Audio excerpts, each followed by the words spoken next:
Hello and welcome to this stop motion animation tutorial learning how to animate a fish out of water.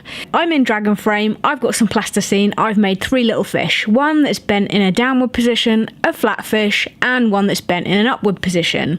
Now when you have different versions of something, this is called replacement animation. Now I've also got some KY jelly, which often is used in animation to make things look wet. They use it for tears and water, and I want my fish to look wet, so I've just rubbed a little bit of that on to give it a shine.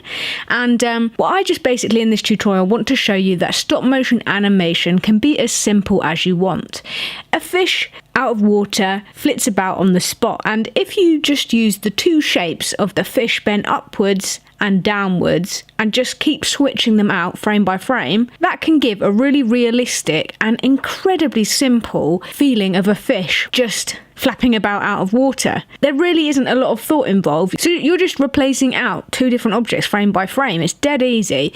And then to continue the sequence, I've started introducing the third fish, the flat fish. So in between each of those key poses, the bent downward and the bent upwards, I'm introducing a slightly elevated flat fish, just as an in-between. So in animation, there are two different forms of animation. There's straight ahead animation, which is what stop motion is. You have to go in a sequential order of images, frame by frame. You can't jump around in the sequence. You just have to do it frame by frame as you go along. And then there's also a type of animation called pose to pose. And this is often used in drawn animation or CGI.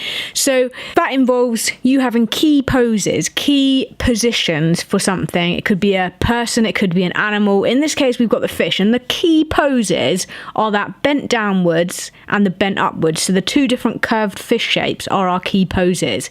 And in this little sequence, I'm literally just using the key poses. There are no in-betweens, which is really rare in animation. Often you need to have in-betweens to make something look smooth. But with a little fish that moves quite fast and quite erratic, it actually works just to use the key poses.